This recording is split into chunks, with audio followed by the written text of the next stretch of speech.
Ahora sí, estamos grabando. Muy buenos días a todos y a todas. Vamos a partir nuestra clase hoy día jueves. Jueves, ¿cuánto estamos a día? Jueves 8, perdón, día miércoles 7 de abril. Día miércoles 7 de abril, ¿ya? Entonces vamos a iniciar nuestra clase hoy día y vamos a compartir pantalla para que conversemos acerca de nuestro segundo em, eh, modelo didáctico o teoría didáctica que nos acompaña hoy día. Bien, ¿están viendo ahí una pantalla de color naranjo o algo así o no? ¿Alguien que me conteste, por favor? Ya. Queridos chiquillos y chiquillas, nosotros ya hemos visto entonces un primer modelo didáctico a aplicar durante este semestre, que es el modelo del matrimonio Van Gil, ¿verdad? En el cual nos presentan una forma de trabajar lo que es la geometría, ¿ya? Ellos, ya resumiendo un poco, plantean de que las personas aprenden geometría en 5 niveles, ¿verdad? Que van ascendiendo hasta el nivel más complejo. Estos niveles se enumeran normalmente del 1 al 5, pero también muy frecuentemente aparecen numerados del 0 al 4, ¿ya? Y bueno, cada uno de esos niveles tiene algunas características y dice que esos niveles se van adquiriendo paulatinamente, que no es posible un salto de uno al que viene después del sucesor, sino que va avanzando de una forma secuencial, ¿no? Y también dicen que en el trabajo que nosotros hacemos, que en educación general básica, lo más probable es que encontremos desde el primer nivel hasta el tercero, eh, porque el cuarto y el quinto nivel están más bien ya asociados a la axiomática, a los teoremas y a cuestiones un poquito más fuertes de la geometría. Ya estaría a un nivel universitario, qué sé yo. A pesar que ellos dicen que no tiene mucho que ver los estadios con la edad, sino que más bien tiene que ver, perdón, no tiene, los niveles no tienen mucho que ver con la edad, sino más bien con lo que el profesor o la profesora hace que los niños realicen en clase y eso los va favoreciendo para que logren sus niveles. Y frente a ello, entonces veíamos que Van Gil nos proponía también 5 fases, y ahí ya las fases son de responsabilidad de cada profesor o profesora, y para eso ustedes tienen que ir practicando este modelo, ¿verdad? Ir viendo qué dice la fase uno, cómo yo voy a trabajar un determinado contenido geométrico aplicando la fase uno, luego paso a la 2, 3, 4 y 5, ¿verdad? Y ahí vimos cómo aplicar este método. Hoy día vamos a hablar de un aporte importante que hace un didáctico, ¿ya? Y vamos a ver su modelo, a grandes rasgos, dos aspectos de este modelo, y los vamos a ir conversando ahora, ¿ya? No se extrañen si en los modelos que vamos a empezar a ver se repiten mucho los franceses. Los franceses tienen una importante labor en esta cuestión de la didáctica de la matemática. Estamos hablando de didáctica de la disciplina matemática, ¿ya? Así que por eso van a aparecer varios nombres de algunos franceses, ¿no? Entonces, hoy día vamos a hablar de la teoría de las situaciones didácticas, que ya en alguna oportunidad algo le he dicho a ustedes, pero hoy día ya en este semestre tienen que manejar este modelo que propone el autor, ¿verdad?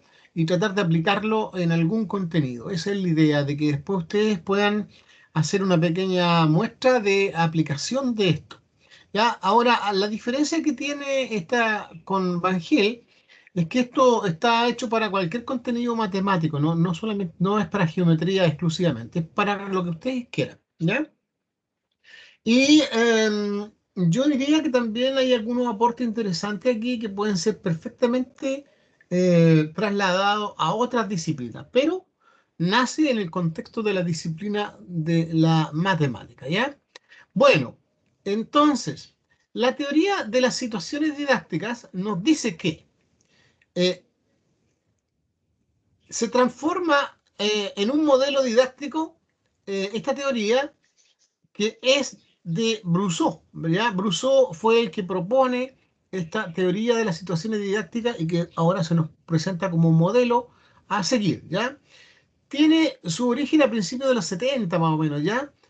Por este autor que sin duda, ya se los dije, es francés, y que se ve más adelante complementado con algunos aportes también de otro francés que fue Chevalar, ¿ya? Pero la teoría de las situaciones didácticas, insisto, es obra de Brousseau. Brousseau es el que habla de las situaciones didácticas, ¿ya? Y por ahí logra formar un triángulo didáctico que él le llama, y posteriormente Chivalar que ve esto lo complementa y ya vamos a ver cómo lo complementa, ¿ya? Pero centrémonos en Brousseau, entonces les presento ahí a Brousseau eh, y para que lo ubiquemos por lo menos. Entonces, según Brousseau, las situaciones didácticas son relaciones realizadas de forma explícita o implícita por el docente y los estudiantes, para que mediante algunos medios o recursos se pueda construir el aprendizaje que el profesor espera, ¿ya? Por lo tanto, entonces, cada vez que un profesor quiere enseñar algo, debe crear, debe diseñar una situación didáctica que lo ayude a enseñar, que lo ayude a que el niño aprenda lo que yo voy a enseñar, ¿ya? No puedo partir así nomás, sino que él dice que, ante todo, lo que voy a enseñar, el saber matemático, el contenido a enseñar, yo primero tengo que diseñar alguna actividad que permita que el estudiante adquiera los objetivos que yo pretendo, ¿ya? Y también dice que estas situaciones didácticas que se puedan generar o que se puedan crear son muy pertinentes y específicas a los contenidos a trabajar. Por ejemplo, yo ahí en la derecha arriba coloqué a unos niños que están jugando con bloques lógicos de bienes. Ahora, seguramente lo que está trabajando ahí la profesora es un contenido específico que a lo mejor tiene que ver con geometría o a lo mejor tiene que ver con el apresto numérico y por lo tanto se busca y se trabaja con ese material, ¿ya? Que son los bloques lógicos de bienes, que en este caso uno puede ver que dentro de del aro de la hula hula tiene puros círculos, ¿ya? Círculos de distintos tamaños, colores y también espesores, ¿ya? Seguramente está, como digo, viendo esta figura geométrica. Entonces, este material es pertinente para ir trabajando con los niños esta figura. Sin embargo, si yo quiero trabajar una forma de comprobar el teorema de Pitágoras ya, que es una cuestión más amplia y más grande ya, entonces a lo mejor puedo recurrir a una forma de representación visual que podría indicar aquí, ¿no? Aquí tenemos un triángulo rectángulo, ¿verdad? El rectángulo porque mide 90 grados uno de sus lados, de sus ángulos. ¿Y qué nos dice Piaget? Nos dice Piaget que cuando tenemos un triángulo rectángulo, entonces yo puedo formar un cuadrado con uno de los catetos, que puede ser el A, y otro cateto, el B, y él, perdón, acá, y él dice que entonces la suma del cateto A más la suma del cateto B, del cuadrado del cateto A y el cuadrado del cateto B, es igual a la suma perdón, es igual a la hipotenusa o al cuadrado de la hipotenusa, ¿ya? Entonces, con el cateto A yo hago un cuadradito aquí, con el cateto B hago lo mismo, y estos dos cuadrados, entonces, si yo los dispongo acá en la hipotenusa, darían perfectamente otro cuadrado. Y aquí, entonces, utilizaría el profesor o la profesora eh, ese material para comprobarlo, ¿ya? Por lo tanto, simplemente quiero dar el ejemplo aquí de que cada situación didáctica depende del contenido que vamos a trabajar, es específico para lo que vamos a trabajar en una forma determinada, ¿ya? Entonces, algo más de las situaciones didácticas. Podríamos decir también que son situaciones construidas intencionalmente con el fin de hacer adquirir a los estudiantes un saber determinado. O sea, hay otra forma de definirlo, ¿ya? Son situaciones que un docente debe construir de forma intencionada, de forma planificada, ¿verdad? Para buscar que mediante esa situación el estudiante aprenda, ¿no? Eh, Otra idea de las situaciones didácticas es que una situación didáctica contiene la intención de que los estudiantes aprendan algo predefinido. O sea, yo quiero que con esta actividad ustedes aprendan algo que ya es definido anteriormente. Esto es lo que vamos a hacer, ¿ya? Entonces, se recomienda siempre partir con esta situación didáctica, eh, dejando un tiempo para una situación adidáctica, ¿ya? O adidácticas, ¿ya? ¿Qué vamos a entender por situación adidáctica? Es la acción que puede realizar el estudiante, ¿ya? Eh, Sin la colaboración ni ayuda del profesor o profesora, simplemente se le plantea un problema o una dificultad y que él o ella pueda buscar una respuesta, pero sin una ayuda didáctica que entregue el profesor, sino que enfrentar la situación simplemente solitos, ¿ya? Entonces, siempre dice Brousseau que es recomendable dejar un espacio también para una situación adidáctica, ¿ya? Es decir, yo podría presentarle un problema a ustedes y presentarlo, ¿no?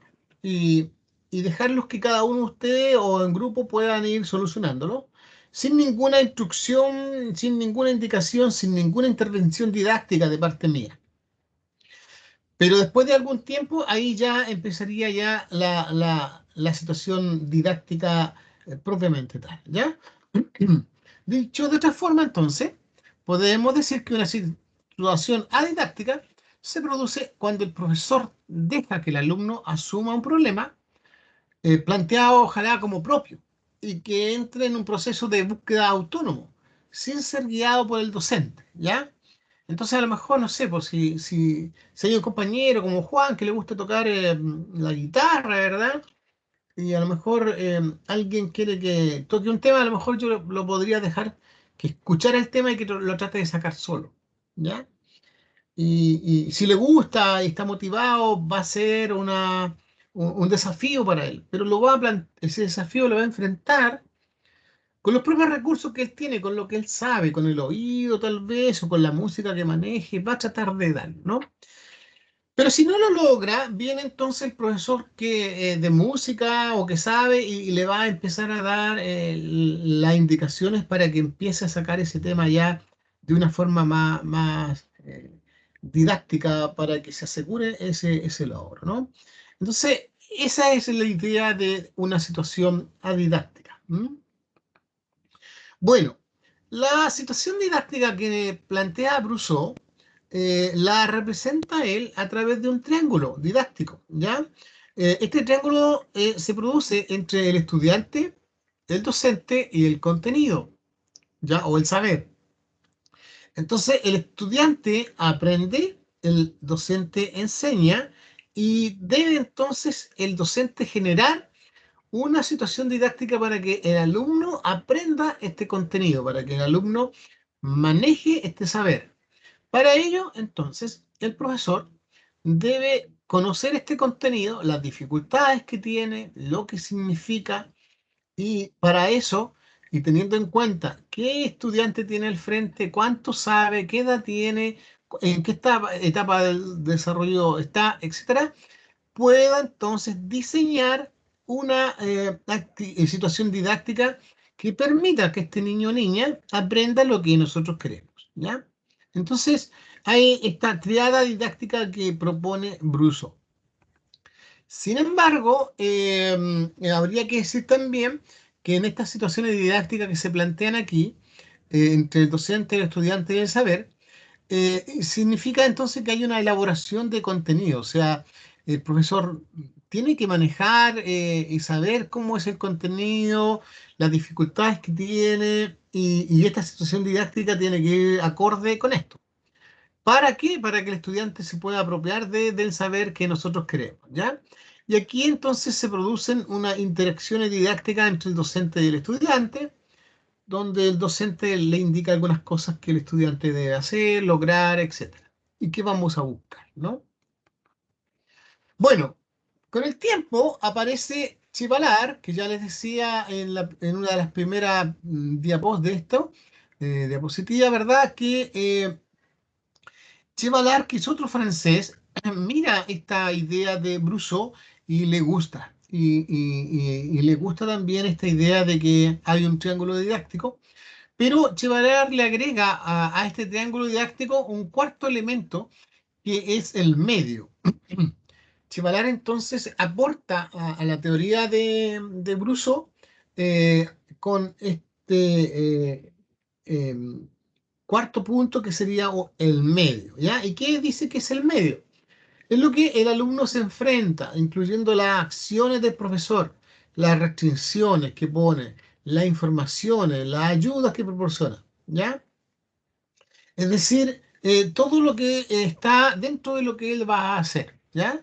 Los materiales, juegos, situaciones didácticas, etcétera. Entonces, Chivalar agrega este cuarto elemento que es el medio, es decir, todas aquellas condiciones que son parte de la situación didáctica que el profesor determina, ¿ya? Bueno, también podemos decir que el medio es la tarea específica, ¿ya? Que deben realizar cada uno de los estudiantes. Son las condiciones en que deben realizarla. Es decir, el ejercicio, el problema, el juego, incluyendo los materiales, la regla, la escuadra, el compás, lápiz, etcétera, ¿ya? Entonces son las condiciones. Ese es un aporte que hace Chevalar a Bruso. Bueno, con el tiempo aparece otro señor que también es francés, que es Bachelard. Y este señor, bueno, tiene otra connotación, habla más desde un punto de vista más filosófico, ¿no? Él habla de los obstáculos epistemológicos, ¿ya? ¿Y qué dice que son los obstáculos epistemológicos? Dice que son limitaciones conceptuales que impiden un desarrollo del pensamiento precientífico. O sea, que hay algunos conceptos o algunas ideas que nosotros tenemos y que a veces son un obstáculo para aprender algo eh, que nos lleve a lo científico, ¿ya? Y cuando Bachelard eh, expone algunas cosas de este tipo, Brousseau lo escucha. Brousseau se entera de esta idea y empieza a darle vuelta y a trabajar esta idea. Le parece una buena idea lo que dice Bachelard, ¿ya? De que hay algunos obstáculos epistemológicos que pueden hacer difícil que uno aprenda ya la idea de lo precientífico. Entonces Brousseau también agrega una situación especial al respecto. ¿Y qué dice Brousseau? Empieza entonces a hablar también de los obstáculos y dice que un obstáculo eh, lo considera él como una adaptación al medio, ¿ya? Entonces, si yo quiero aprender algo, tengo que replantearme algunas cosas. Yo tengo que reaprender algunas cosas, tengo que romper con algunas estructuras, ¿ya? Eh, para poder aprender algo. Por ejemplo, se me ocurre decirle, ¿ya? Lo voy a poner aquí en una lámina después. En el tiempo de sus abuelitas, seguramente, a lo mejor quizás de algunos casos de su mamá también, era muy habitual que la mayonesa se hiciera en casa. La mayonesa se hacía en casa. La mayonesa no estaba al alcance de la mano como está hoy día en cualquier almacén, en una bolsita, en un frasco, no, en ese tiempo la mayonesa se hacía, ¿ya? Se hacía en la casa y la mamá hacía una abuelita, una, una mayonesa muy rica, una mayonesa casera, ¿no? Pero hoy día, para toda aquella gente que tiene esa cultura de hacer la mayonesa, le ha costado mucho entender que es peligroso hacer ahora una mayonesa en la casa por lo que es la salmonela, ¿ya? ¿Por qué la salmonela aflora con el tiempo y es peligrosa? y por lo tanto una mayonesa casera es complicada en ese aspecto porque en la cáscara del huevo se encuentra la, la salmonela que al momento de quebrarlo o manipularlo podría, digamos, dar origen a la salmonela que podría hacer un daño a la salud de las personas, ¿ya? Entonces, ¿cómo esa abuelita que estaba toda la vida acostumbrada a hacer su propia mayonesa, hoy día debe de romper esa idea de que lo puede hacer y tiene que tomar las medidas y las precauciones necesarias? Hoy día, a propósito de eso, en muchos locales en que se venden completos, ¿verdad? Te ofrecen mayonesa casera, pero la mayonesa casera no es la mayonesa casera, digamos, normal y natural que hacía la abuelita. Son mayonesas que vienen preparadas ya y no es tan natural como las que se hacían antiguamente, ¿ya?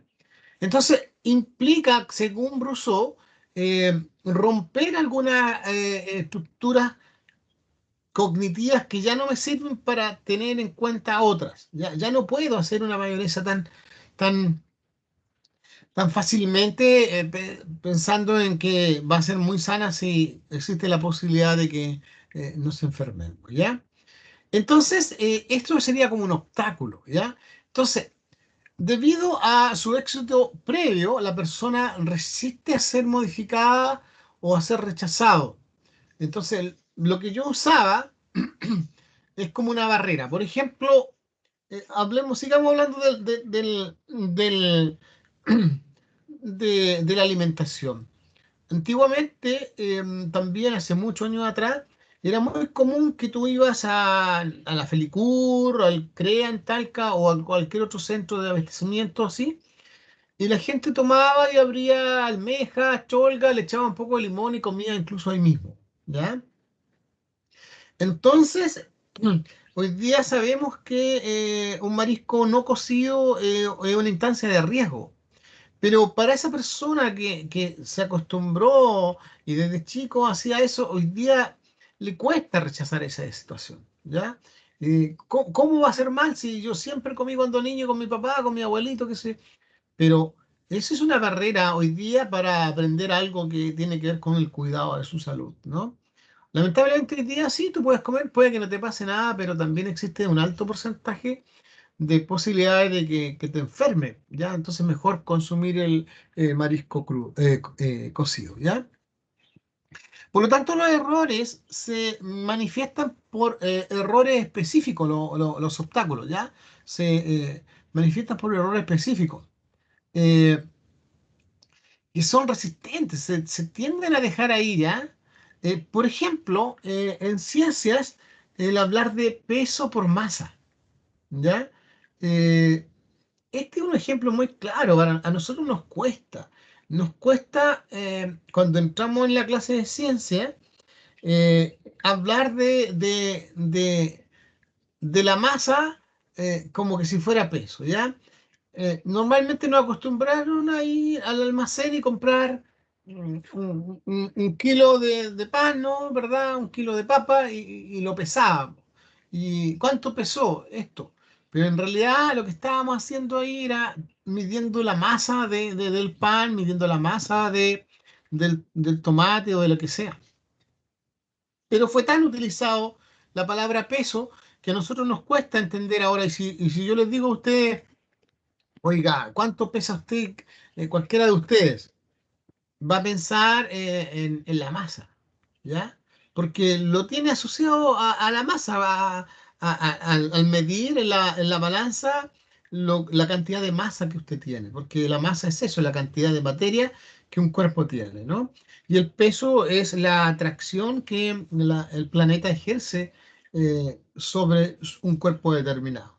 Entonces ahí tenemos una confusión, ¿verdad?, que nos cuesta sacarnos. Eh, Ahí sería un obstáculo entonces para el aprendizaje, ¿no? Entonces dice Brousseau que para superar estos obstáculos se requieren situaciones didácticas diseñadas para hacer que los estudiantes, eh, al estar conscientes de la necesidad de cambiar sus concepciones, puedan hacer algo determinado para cambiar aquella idea, ¿ya? Entonces, Brousseau empieza a hablar de las características de los obstáculos y algunas características que él dice son las siguientes. Un obstáculo es un conocimiento, no una falta de conocimiento. Ojo con eso. Para Brousseau, un obstáculo es un conocimiento que está ahí, pero que hace daño, que nos cuesta o que nos molesta. Claro, o sea, lo que yo sé de medir algo determinado en una balanza es una medición que se hace, pero hay un concepto que está mal empleado que es de peso en vez de masa. Y eso me está haciendo mal ahí, no me está permitiendo tener claridad, ¿no? Por otro lado, Brousseau dice que también un obstáculo eh, puede ser cuando algo que yo sé es usado fuera de contexto y eso genera respuesta incorrecta. O sea, también puede ser que lo que tú sepas esté bien y que sea un conocimiento adecuado, pero si lo usas fuera de contexto, te lleva a cometer errores. Pues sí, aquí este avión de una aerolínea canadiense, Canadian Pacífico, Aerolíneas Canadian Pacífico, eh, que en una oportunidad, incluso si ustedes lo buscan por ahí, pueden encontrarlo en YouTube, ¿verdad? Hablan de esta situación muy compleja que vivió un avión. Les cuento la historia. Este avión de la aerolínea Canadian Pacífico es una muy buena aerolínea, en todo caso hay que decirlo, es muy buena aerolínea, tiene excelentes máquinas, una atención súper buena, ¿verdad? Eh, y viaja por nuestra zona, también llega a Chile y a veces llega a Brasil, Argentina, etcétera. Es una excelente compañía aérea, ¿ya? Sin embargo, en una oportunidad vivió una situación bien compleja. Ellos adquirieron un modelo de avión moderno en ese momento, no me acuerdo del modelo, pero era un modelo moderno y, y fue puesto en circulación. Y no sé si fue el primero o uno de los primeros aviones que tuvo este problema. Viajaba de un lugar a otro y cuando iba en la mitad del vuelo, el piloto se da cuenta que empieza a pestañear uno de los eh, motores, ¿ya? Y empezó a fallar un motor. Entonces él empieza con el copiloto y otras personas más a ver qué pasaba. Y la única explicación es que había que estaba pasando una bomba de combustible diciendo que quedaba poco combustible. Entonces ellos se dieron cuenta que cuando partieron, la persona que le echó el combustible eh, echó todo el combustible que se suponía. Ellos le preguntaron, ¿está bien? Sí, ok, tenemos de más para ir, incluso hasta para volver. Pero bueno, la cosa es que ellos parten y se preocuparon un poco, pero después no tanto, porque la falla era esa, que quedaba poco combustible.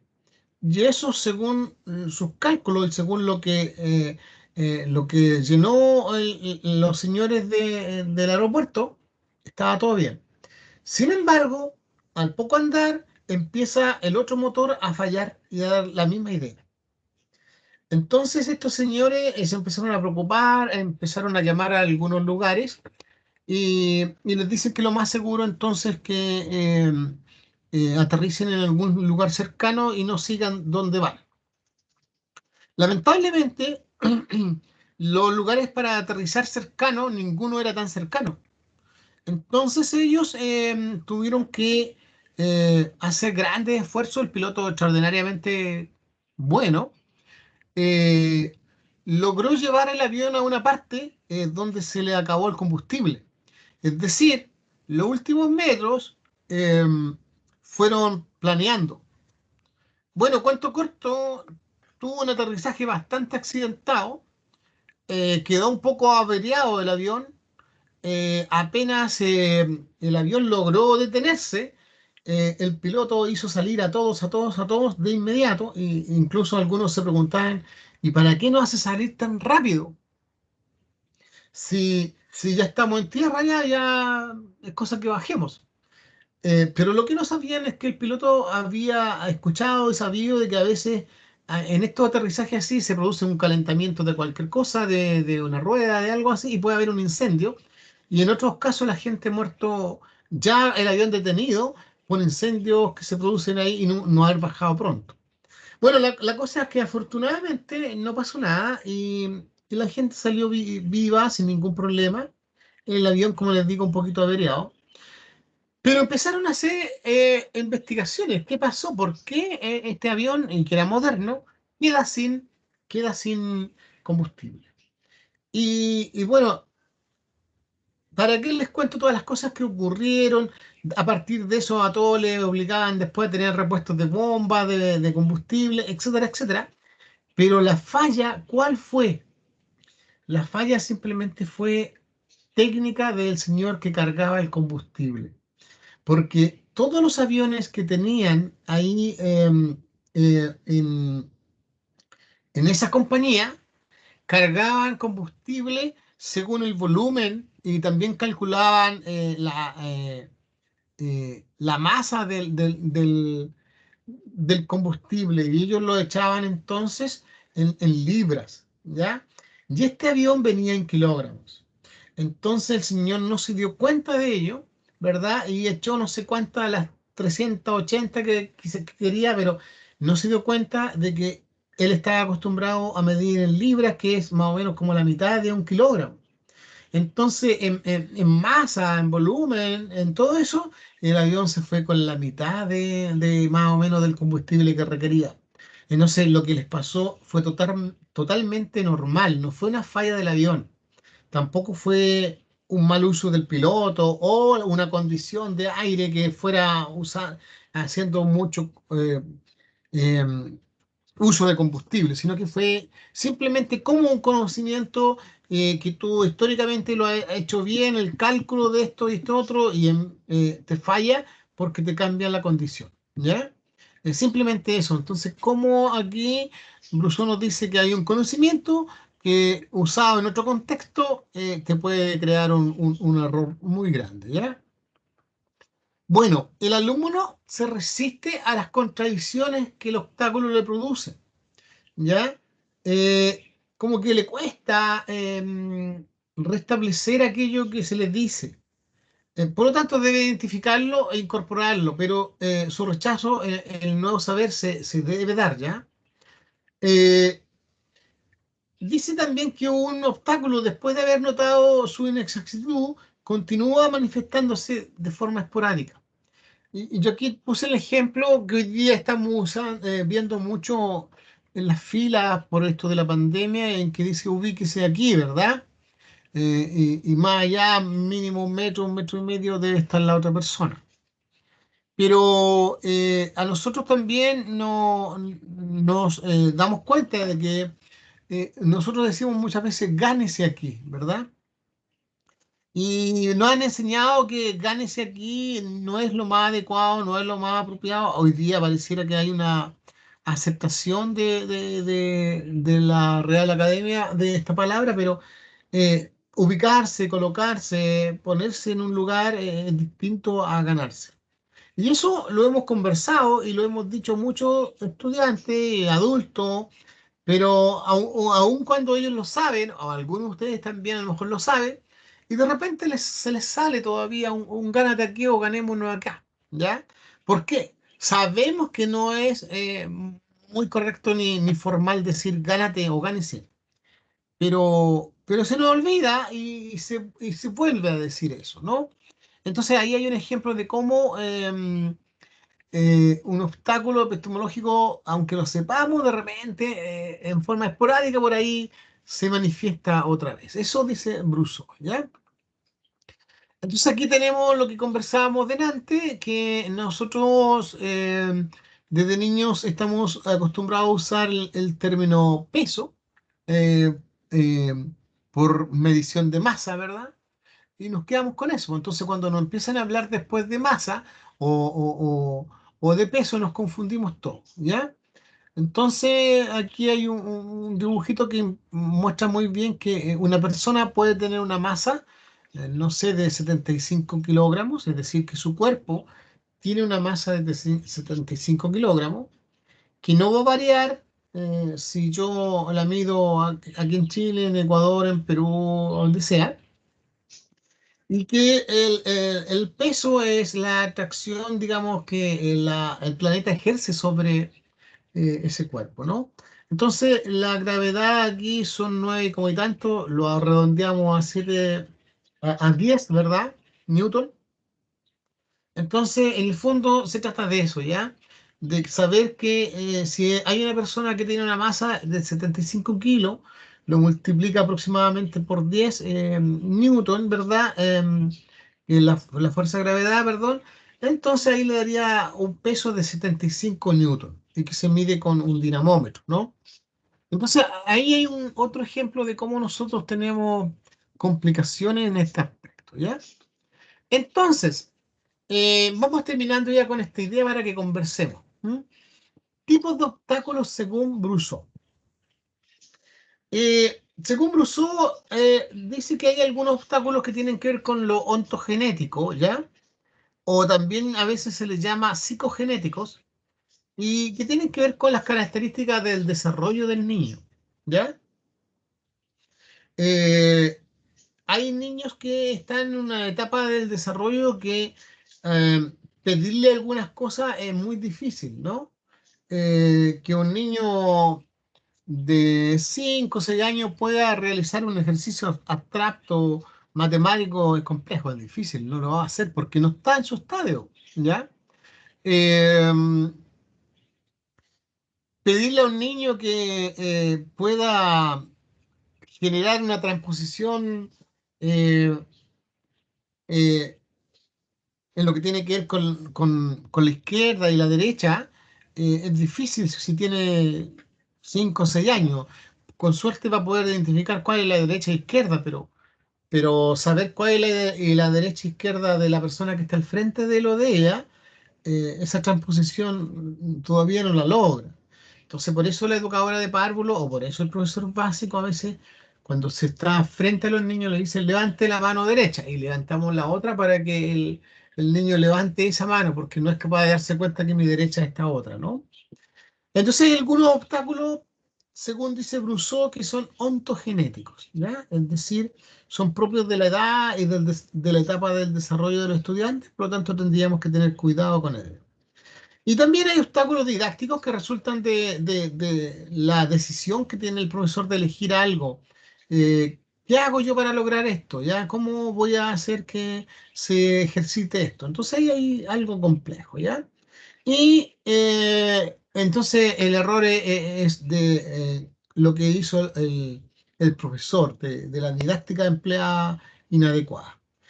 Y después tenemos también los obstáculos epistemológicos ya, que son los obstáculos propios del concepto, del contenido, ¿no?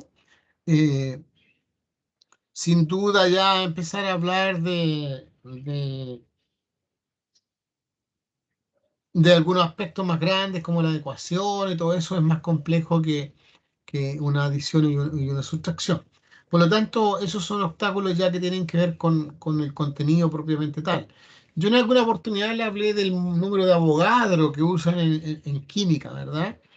Y es una concepción bastante complicada, difícil, cuesta entenderlo. Pensemos en la velocidad de la luz. Nosotros sabemos que es aproximadamente 300.000 kilómetros por segundo, pero es complicadísimo poder imaginarnos eso, poder imaginarse esa velocidad es complejo hasta para un adulto. Por lo tanto, ahí hay una especie de obstáculo epistemológico, ¿ya? Bien, entonces, eh, ¿qué le voy a pedir yo que usted ahora realice?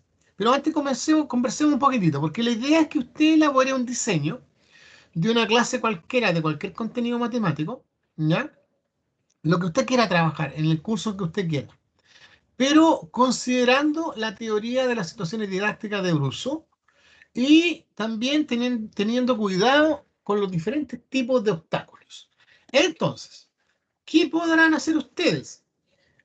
Grupalmente o individualmente, como ustedes quieran, van a pensar en un contenido cualquiera que tienen que trabajarlo y se van a poner en un curso determinado.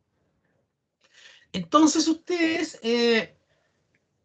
piensen en qué situación crearían ustedes, qué harían, qué materiales, qué harían que pueda realizar el niño en el curso para que, según ustedes, con esa actividad el niño pueda adquirir el conocimiento, ¿ya? ¿Qué harían? ¿Cómo lo harían? ¿Qué recursos harían? ¿Qué materiales harían? ¿Cuál es la situación didáctica que usted emplearía? ¿Ya?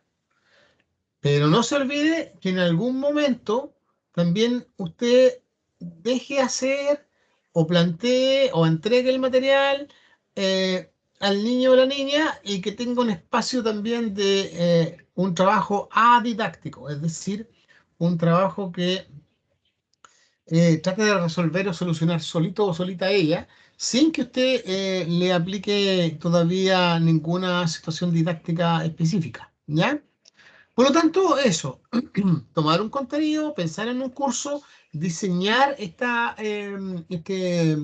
situación didáctica, dejando que en algún momento el niño o la niña tenga una situación adidáctica y obviamente después también ir trabajando esta idea y cuidando de que no exista ningún obstáculo de este tipo que hemos visto ya con Brousseau. Es decir, me he preocupado de que lo que estoy pidiendo es de que la actividad esté coherentemente con la etapa de desarrollo de los niños con que estoy trabajando. Me estoy preocupando también de que exista una didáctica que sea buena, favorable y pertinente para lo que estoy haciendo. Y me estoy preocupando también de lo complicado que puede ser el tema. No sé, suponte tú que estoy enseñando hoy día la resta con reserva. Saber que eso complica al niño, saber que eso no es tan fácil de entenderlo. Entonces, ¿cómo lo hago yo? ¿Cómo lo logro? ¿Qué material uso para que el niño pueda captar la idea? ¿Ya? Entonces, esa es como una situación en la cual ustedes van a tener que trabajar ahora, ¿ya? Y más rato vamos a comentar esta situación, ¿ya? Pregunta de lo que hemos puesto, de lo que hemos visto de Brousseau ahora, ejemplos también, en fin, dejo libre la idea, ¿ya? Los escucho, o les pregunto yo, no sé. ¿Qué les parece esta propuesta de Brousseau? Hay una B ahí, Verónica Zavala. Señorita, ¿qué le parece a usted esta propuesta de Brousseau?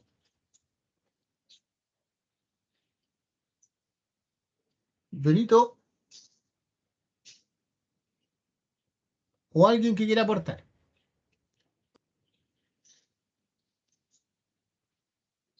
¿Vamos? No los escucho.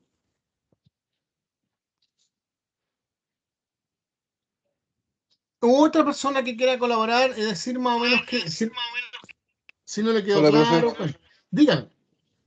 Interesante la propuesta, porque resulta muy útil el poder identificar de dónde proviene el obstáculo que en cierta manera dificulta el que los alumnos puedan llegar a comprender al 100% los contenidos.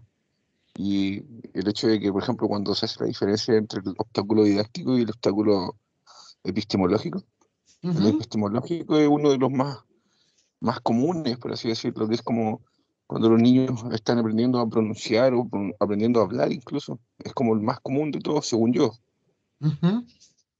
Sí, Entonces, yo pongámosle, dentro de los obstáculos que usted nombró y nos mostró recién, ujú. me resulta interesante por el hecho de que lo puedo de manera simple, pese a no tener la experiencia de hacer la práctica de hacer clases, poder reconocerlo en mi sobrina más pequeña.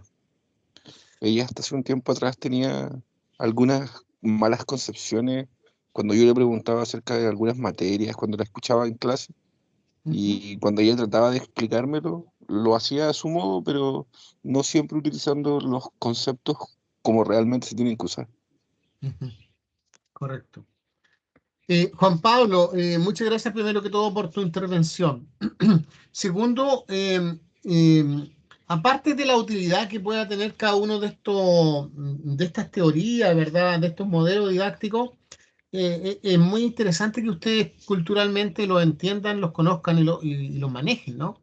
Independientemente de que lo utilices uno u otro, porque al final como tú como profesor vas a ir conociendo distintos modelos y te vas a quedar con alguno de ellos, ¿no?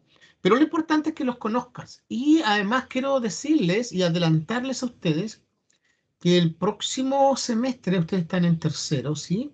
El próximo semestre, si no me equivoco, ¿sí? Ustedes tienen que elaborar un hito evaluativo, que es un trabajo individual. Y el hito evaluativo, a grandes rasgos, para que ustedes sepan, chicos y chicas, em, es una especie de examen que tienen que dar ustedes con respecto a algunas competencias que van adquiriendo, ¿ya? Eh, y este es un examen individual en el cual más adelante les voy a explicar o más adelante les va a explicar la profesora o el profesor que corresponda. eh, Tienen que dar cuenta de lo que han visto o lo que van a ver en práctica, ¿ya? Lo que hace el profesor o la profesora, los materiales que diseña, qué actividades hacen, etcétera, etcétera, etcétera, ¿ya? Entonces, es un informe escrito en primer lugar y luego una defensa ante una comisión, ¿ya?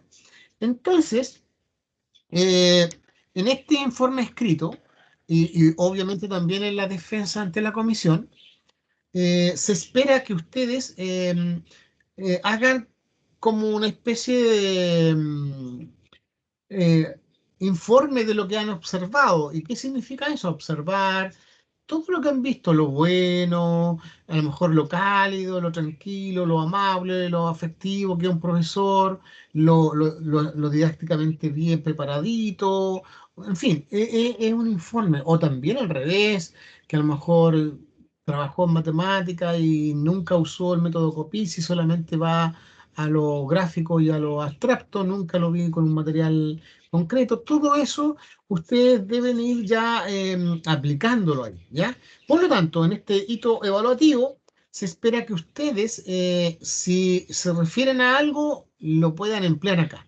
Entonces, a lo mejor, si ustedes nunca ven que el profesor en geometría utilizó nada de las fases, podrían ahí referirse que em, se vio en todas las clases que yo pude observar o las actividades que el profesor elaboraba, que no existía una intervención centrada con las fases de Van Gil o que nunca se habló de los niveles, etcétera. O al revés también ustedes pueden hablar de cualquier cosa que vieron y que a lo mejor tiene una relación con los obstáculos que habla Piaget, que habla Brousseau y en este caso. Entonces, ¿cómo ustedes en el informe y en este trabajo del próximo semestre dan cuenta de este conocimiento que tienen de distintos aportes didácticos, que en este caso que estamos viendo en matemática, pero también seguramente hay otros aportes didácticos de otras disciplinas que están viendo o van a ver, ¿ya? Así que, Juan Pablo, lo que tú dices es súper bueno para lo que estamos haciendo ahora, pero también es súper interesante para lo que viene el próximo semestre que tienen que elaborar ya este hito evaluativo, ¿ya? Y que ya les Profe, vamos a dar más. es este semestre. Dígame. ¿Cómo? Es este semestre y es en 5 semanas más. Eh, este semestre que les dijo, La profesora Angelina. ya, lo voy a ver entonces porque primero parece, a ver, ahí tengo una confusión, porque Profe, sí, con relación a lo que dice mi compañera, hay ujú, dos fechas en las que se va a dar el hito este año. Uno que se va ¿cuál? a dar ahora en el primer semestre que es como para nosotros por el hecho de que no lo pudimos dar el año pasado. Exactamente, O sea, sí, pensado originalmente sí. Y el ya, otro es para el segundo semestre, que viene siendo para los alumnos que están en este momento en segundo, que correcto. ellos lo Sí, rendirían como en la fecha en la que nosotros no pudimos hacerlo. correcto. Gracias por ese recordatorio. Efectivamente, tienen razón ustedes. Eh, este hito se da en el segundo año, pero como ustedes no lo pudieron dar, lo van a dar ahora este semestre. Por lo tanto, aquí tienen recursos, chiquillos, aquí tienen elementos en los cuales ustedes pueden agarrarse, aferrarse para hacer un informe, decir lo que ven. Ahora, no necesariamente matemática, ustedes pueden observar clases de otra asignatura. Pero si ven de matemática, aquí están teniendo ya este recurso y les va a ayudar, ¿ya? Bueno, entonces yo les pido que para más ratito, aquellos que puedan ya tener una propuesta de cómo trabajar o qué material o qué curso, qué contenido, qué situación didáctica vamos a utilizar como un ejemplo sería extraordinario. La clase anterior hubo un grupo muy trabajador al respecto que hizo algunos esfuerzos y trató de aplicar el método Van Gil. Ahora, veamos cómo podríamos aplicar este modelo de Brousseau considerando estas cosas, ¿ya? Y a ver también si tenemos tiempo para empezar a ver repasar algunos contenidos que tienen que ver con algunos conceptos ya que ustedes pueden usar, ¿no? En cursos más grandes, ¿ya? Así que, chicos, nos juntamos entonces a las 12. Y ahí entonces aquellos que tengan alguna propuesta y lo vamos viendo, lo vamos analizando a la luz de este modelo de Brousseau que yo espero que haya quedado claro. Y si no, bueno, a las 12 conversamos un poquito más, ¿ya? Así que por de pronto ahora vamos a dejar de grabar.